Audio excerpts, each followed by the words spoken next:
بسم اللہ الرحمن الرحیم اللہم صلی علی محمد النبی الامی وعلی آلہ وسلم تسلیما۔ کتاب ہے تاریخ امت مسلمہ، حضرت مولانا محمد اسماعیل ریحان صاحب دامت برکاتہم عالیہ کی لکھی ہوئی۔ اس میں سے دوسرا باب ہے سیرت پیغمبر آخر الزمان رسول اللہ صلی اللہ علیہ وسلم۔ تاریخ عالم کا سب سے بڑا انقلاب وہ فطری عنصر جس کے سر انسانیت کے اکثر عجوبہ روزگار اور حیرت انگیز کارناموں کا سہرا ہے، جس کو لوگ محبت کے نام سے یاد کرتے ہیں اور صدراز سے مردہ پڑا تھا۔ صدیوں سے کوئی اس کو کام میں لگانے والا نہیں تھا، بس وہ ظاہری چمک دمک اور حسن و جمال کے فانی مظاہر کے نظر ہو کر رہ گیا تھا۔ عرصے سے دنیا میں کوئی ایسا انسان پیدا نہیں ہوا تھا جو اپنے جمال و کمال اور اپنی اعلیٰ صفات سے ساری دنیا کی محبت کا مستحق ہو، اور جو اپنی طاقتور اور دل آویز شخصیت سے اس محبت سے کام لے۔ حضور صلی اللہ علیہ وسلم کی صورت میں انسانیت کو وہ گمشدہ دولت مل گئی۔ آپ صلی اللہ علیہ وسلم وہ انسان تھے جن کو اللہ تبارک و تعالی نے مجموعہ خوبی بنایا تھا۔ دیکھنے والے بیان کرتے ہیں کہ جو آپ صلی اللہ علیہ وسلم کو اچانک دیکھتا، وہ آپ صلی اللہ علیہ وسلم کا گرویدہ ہو جاتا اور مرعوب ہو جاتا اور کہتا کہ نہ آپ صلی اللہ علیہ وسلم سے پہلے کوئی ایسا جیسا دیکھا اور نہ آپ کے بعد۔ آپ صلی اللہ علیہ وسلم کے آنے سے سچی اور پاک محبت کا چشمہ ابل پڑا، اور آپ صلی اللہ علیہ وسلم کی امت کے تمام افراد آپ صلی اللہ علیہ وسلم سے ایسی محبت کرنے لگے جس کی مثال عشاق کی تاریخ میں دیکھنے کو نہیں ملتی۔ انہوں نے آپ صلی اللہ علیہ وسلم کی تابعداری میں اپنے آپ کو مٹا دیا۔ آمد بہار کی علامت۔ حضرت آدم علیہ السلام کے دنیا میں آنے کے بعد انسانیت اپنی عمر کے کئی ہزار برس گزار چکی تھی۔ زمین پر اب سینکڑوں قومیں آباد تھیں۔ کوئی گوشہ ارضی ایسا نہ تھا جہاں انسانی تہذیب و تمدن کی ایک تاریخ نہ بن چکی ہو، مگر اس تاریخ میں ایک بہت بڑی کمی تھی، اور وہ تھی ایسی جامع رہنمائی کی جس کے بعد کسی گمراہی کا خطرہ نہ رہے، ایسی مکمل تعلیم کی جس کے بعد جہالت کی گھاٹیوں میں بھٹکنے کے اندیشہ نہ ہو، ایسی تربیت اور تعدیب کی جس سے انسان واقعی انسان بن سکے۔ ہزاروں برسوں سے دنیا میں انبیاء کرام علیہ الصلوۃ والسلام کی آمد کا سلسلہ جاری تھا، مگر کسی نبی اور پیغمبر کی تعلیمات کے اثرات عالمگیر نہ ہوئے۔ ہر نبی اور رسول کی دعوت ایک مخصوص قوم، ایک خاص نسل اور ایک خاص علاقے تک محدود رہی۔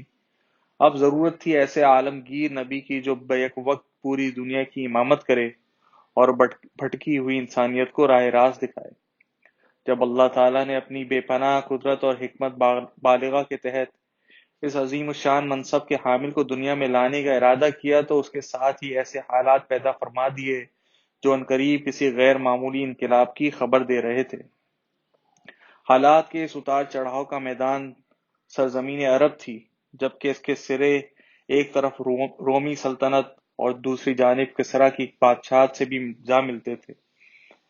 کسریٰ مشرق کا تاجدار تھا اور کیسر ایشیا کے علاوہ یورپ اور افریقہ کے بھی کئی ملکوں کو زیر نگین لیے بیٹھا تھا۔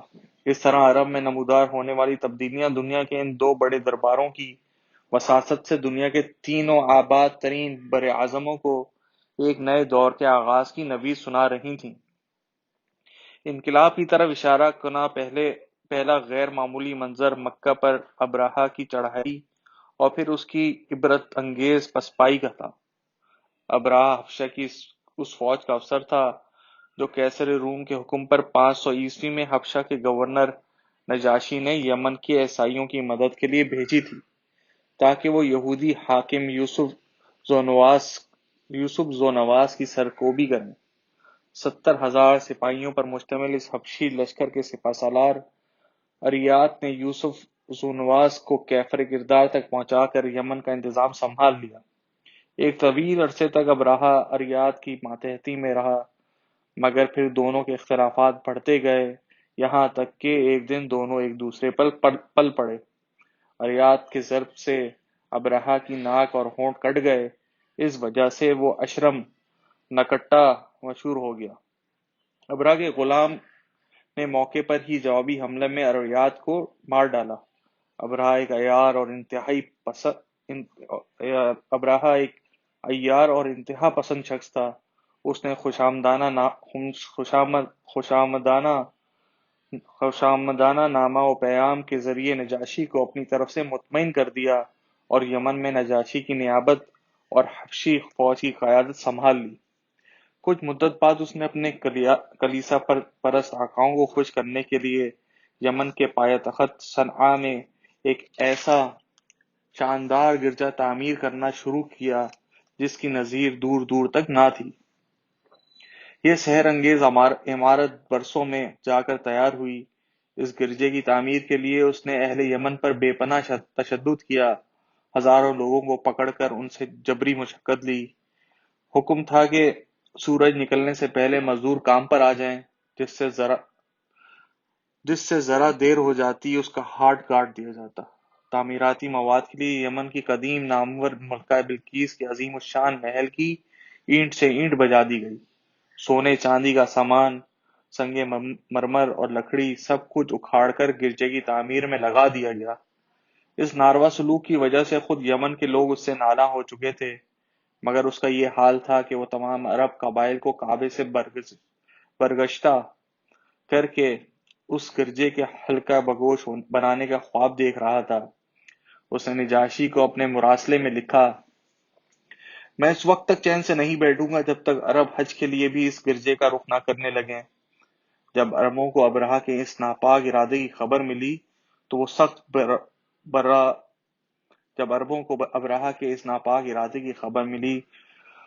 سخت برا فروختہ ہوئے، کیونکہ کعبہ کی محبت ان کی رگ رگ میں بسی تھی اور وہ اس کی جگہ کسی اور عبادت گاہ کا تصور تک نہیں کر سکتے تھے۔ چنانچہ النسائی کی رسم انجام دینے والے قبیلہ بنو کنانہ کا ایک جوشیلا حاجی موقع پا کر گرجے میں گھس گیا اور اسے ناپاک کر کے بھاگ نکلا۔ ابرہہ کو پتہ چلا کہ یہ کام عربوں کا ہے تو اس نے قسم کھائی کہ وہ کعبہ کو ڈھائے بغیر دم نہیں لے گا۔ ستمبر 569 عیسوی میں وہ ایک بڑا لشکر لے کر مکہ کی طرف بڑھا، جس میں 13 جنگی ہاتھی بھی تھے۔ عربوں میں ابرہہ سے مقابلے کی تاب نہیں تھی۔ اس کے باوجود ذوالفر اور نفیل بن حبیب نامی دو سرداروں نے اپنے اپنے علاقے میں اس کا راستہ روکنے کی کوشش کی، مگر دونوں شکست کھا کر گرفتار ہوئے، جس سے ابرہہ کی ہیبت مزید بڑھ گئی اور وہ بلا روک ٹوک مکہ کے قریب پہنچ گیا۔ فوج کے ہر اول دستے نے شہر کے مضافات میں لوٹ مار کی، جس کی زد میں عبد المطلب کے 200 اونٹ بھی آ گئے۔ اس دوران ابرہہ نے سفیر بھیج کر قریش کے رؤسا کو یہ پیغام دیا: میں تم سے لڑنے نہیں آیا، میرا مقصد صرف کعبہ کو ڈھانا ہے۔ اگر تم مزاحمت نہیں کرو گے تو مجھے تم سے لڑنے کی کوئی ضرورت نہیں۔ یہ سن کر عبد المطلب نے بڑی بے باکی سے جواب دیا: ہم بھی اس سے لڑنا نہیں چاہتے، یہ تو اللہ کا گھر ہے، اس کے خلیل ابراہیم کی تعمیر ہے، اگر اللہ اپنے گھر کی حفاظت کرنا چاہے گا تو خود کر لے گا۔ سفیر نے یہ عجیب جواب سن کر عبد المطلب کو ساتھ لیا اور ابرہہ کے پاس لے آیا۔ دونوں میں ترجمان کے ذریعے گفتگو شروع ہوئی۔ ابرہہ نے پوچھا: آپ کی کیا ضرورت ہے؟ وہ بولے: میرے 200 اونٹ جو تمہارے سپاہیوں نے پکڑے ہیں واپس کر دو۔ ابرہہ حیران ہو کر بولا: تم اپنے اونٹوں کی فکر کر رہے ہو، کعبے کی پرواہ نہیں کرتے جو تمہارے دین اور بزرگوں کی نشانی ہے، جس سے میں گرانے آیا ہوں۔ عبد المطلب نے اعتماد سے جواب دیا: میں تو اونٹوں کا مالک ہوں، اس گھر کا مالک کوئی اور ہے، وہی اس کا بچاؤ کرے گا۔ ابرہہ غرور بھرے لہجے میں بولا: وہ بھی مجھ سے نہیں بچا سکے گا۔ اس نے ان کے اونٹ واپس کر دیے اور فوج کو چڑھائی کا حکم دیا۔ عبد المطلب نے مکہ پہنچتے ہی لوگوں کو شہر خالی کرنے کی ہدایت کی۔ لوگ مکہ سے باہر نکل کر پہاڑوں میں چھپ گئے اور دم بخود ہو کر ابرہہ کی یلغار کا نظارہ کرنے لگے۔ ادھر عبد المطلب کعبہ کے دروازے کی کنڈی تھام کر اللہ سے فریاد کر رہے تھے کہ وہ ابرہہ کے لشکر کو انجام تک پہنچائے۔ ابھی ابرہہ کا لشکر مکہ میں داخل نہیں ہوا تھا کہ اچانک ان کا سب سے بڑا جنگی ہاتھی محمود راستے ہی میں بیٹھ گیا اور مار پیٹ کے باوجود نہ اٹھا۔ جب اس کا رخ یمن کی طرف پھیرا گیا تو وہ چل پڑا، پھر شام اور خراسان کی طرف موڑا تب بھی وہ چلتا رہا۔ اب مکہ کی طرف لایا گیا تو پھر بیٹھ گیا۔ لگتا تھا کوئی اندیکھی طاقت اسے مکہ میں داخل ہونے سے روک رہی ہے۔ ابھی لوگ حیرت سے یہ منظر دیکھ رہے تھے کہ یکدم ساحل سمندر کی طرف سے پرندوں کے جھنڈ نمودار ہوئے، جو اپنی چونچ اور پنجوں میں چھوٹے چھوٹے کنکر اٹھائے ہوئے تھے۔ ان پرندوں نے آتے ہی ابرہہ کے لشکر پر کنکر پھینکنا شروع کر دیے۔ جسے یہ کنکر لگتا وہ فوراً ہلاک ہو جاتا۔ لشکر میں بھگدڑ مچ گئی اور سب سپاہی واپس بھاگے۔ ابرہہ بھی لہو لہان ہو گیا۔ لوگ اسے اٹھا کر واپس یمن لے جانے لگے تو اس کے جسم کا ایک ایک عضو جھڑنے لگا، یہاں تک کہ اپنے پایہ تخت صنعاء پہنچ کر اس کا دم نکل گیا۔ اس وقت تک اس کا جسم اتنا گل چکا تھا کہ پسلیوں کے نیچے دل نظر آ رہا تھا۔ واقعہ فیل ایک غیبی اشارہ۔ پرندوں جیسی معمولی مخلوق کے ذریعے حبشوں کی خوفناک فوج کی تباہی نے یہ ظاہر کر دیا کہ کائنات کا مالک اپنے گھر کی حفاظت کر رہا ہے۔ حبشہ کی نصرانی فوج کا یہ انجام در حقیقت کیسر کے منہ پر تمانچہ تھا، جو مشرق و مغرب میں صلیب کا سب سے بڑا سرپرست تھا۔ یہ کلیسا کی شکست اور عربوں کی فتح تھی۔ یہ محسوس ہونے لگا تھا کہ عنقریب دنیا میں کوئی بڑی تبدیلی رونما ہونے کو ہے، جس کا مرکز عرب ہوگا۔ عرب میں ہاتھی کو فیل کہا جاتا ہے، اس لیے یہ واقعہ قصہ اصحاب الفیل کے نام سے مشہور ہوا۔ عربوں کے ہاں اس واقعے کو اتنی اہمیت دی گئی کہ انہوں نے اس سال کو عام الفیل کا نام دیا اور آئندہ اپنی تاریخوں کا حساب اسی سال سے کرنے لگے۔ ابرہہ کی ہلاکت کے بعد حبشوں کی استحصال پسند حکومت زیادہ دن نہ چل سکی۔ ابرہہ کا بیٹا یکسوم کچھ دن حکومت کر کے مر گیا۔ دوسرے بیٹے مسروق نے حکومت سنبھالی، مگر وہ بھی اس انتقامی آگ کو نہ بجھا سکے جو حبشوں کے خلاف عربوں کے سینوں میں بھڑک رہی تھی۔ قبیلہ حمیر کے ایک عالی نسب شخص سیف بن زی یزن نے اس ماحول سے فائدہ اٹھایا۔ وہ حبشیوں کے مظالم کی فریاد لے کر ایرانی بادشاہ نوشیروان کے دربار میں پہنچ گیا اور اس سے مدد طلب کی۔ نوشیروان نے اسے حبشوں کی بے دخلی کا بہترین موقع تصور کیا اور اس کی مدد کے لیے تیار ہو گیا۔ آخر سیف بن ذی یزن ایرانیوں کے ایک بڑے لاؤ لشکر کے ساتھ جزیرت العرب واپس آیا اور مسروق بن ابرہہ کو زور آزمائی کی دعوت دے ڈالی۔ اس کے نتیجے میں یمن میں ایک فیصلہ کن معرکہ ہوا جس میں حبشیوں کو شکست فاش ہوئی اور مسروق مارا گیا۔ اس طرح جزیرت العرب کے جنوب میں قائم نصرانی حبشوں کی 72 سالہ حکومت ایک بھولی بصری کہانی بن گئی۔ سیف بن زی یزن عربوں کا مقبول قائد بن گیا کیونکہ اس نے عرب کو غیر ملکیوں سے پاک کیا تھا۔ کائنات کی صبح صادق۔ آخر وہ جاں فضا گھڑی بالکل قریب آ گئی جس کا کائنات کے ذرے ذرے کو انتظار تھا۔ واقعہ فیل کے 40 دن بعد پیر کے دن قریش کے سردار عبد المطلب بن ہاشم کو صبح سویرے اطلاع ملی کہ اللہ نے انہیں ایک پوتے سے نوازا ہے۔ یہ ربیع الاول کا مہینہ تھا، جبکہ خالص قمری تقویم کے لحاظ سے یہ ماہ رمضان تھا۔ تاریخ کے بارے میں اختلاف ہے، 8، 9، 10 اور 12 کے اقوال مشہور ہیں۔ وہ دوڑے ہوئے آئے، اپنی بہو آمنہ بنت وہب کے پہلو میں ایک چاند سا حسین بچہ دیکھا تو ان کا دل شفقت و محبت سے لبریز ہو گیا۔ 6 ماہ پہلے ان کے سب سے چہیتے بیٹے عبداللہ کا انتقال ہو گیا تھا۔ یہ بچہ اسی عبداللہ کی نشانی تھا۔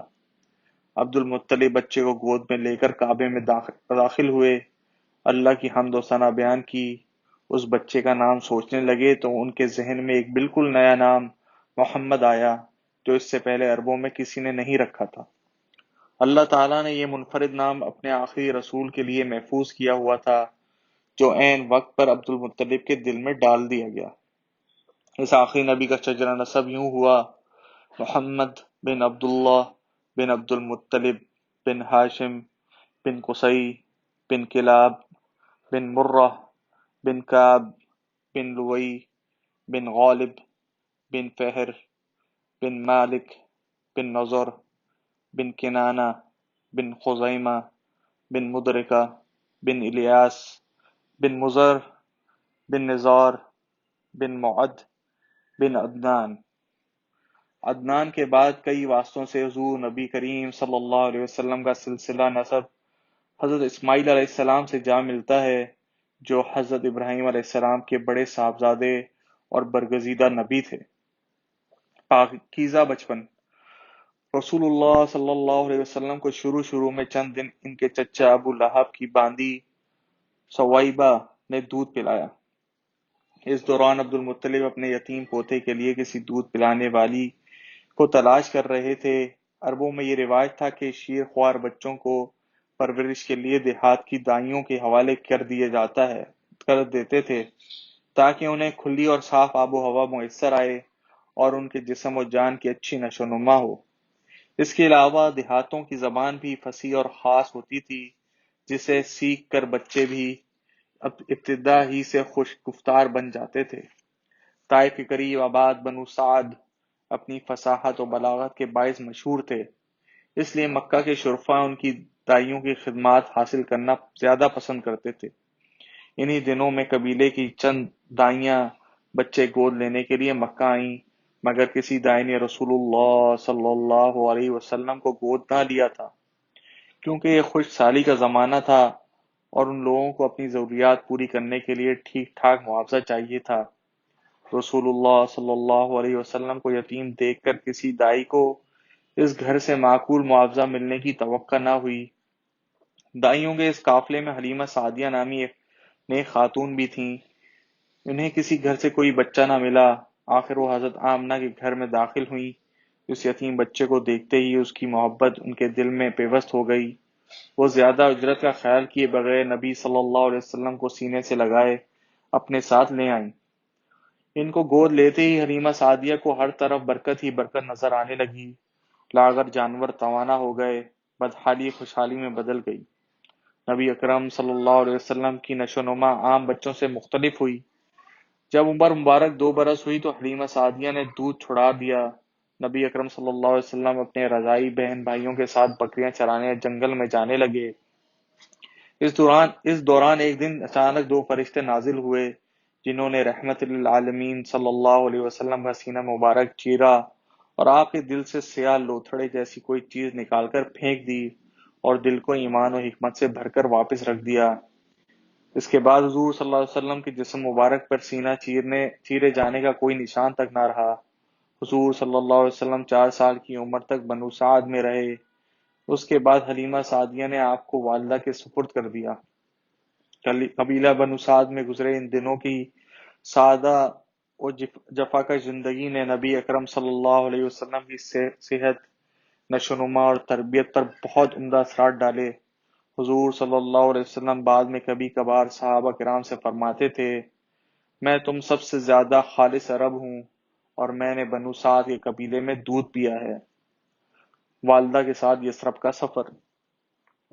مکہ واپس آنے کے بعد جب نبی صلی اللہ علیہ وسلم کی عمر مبارک 6 سال ہوئی تو والدہ محترمہ آپ کو لے کر یثرب روانہ ہوئیں تاکہ اپنے شوہر کی قبر پر جائیں اور بچے کو اس کے والد کے ننھیالوں سے ملائیں۔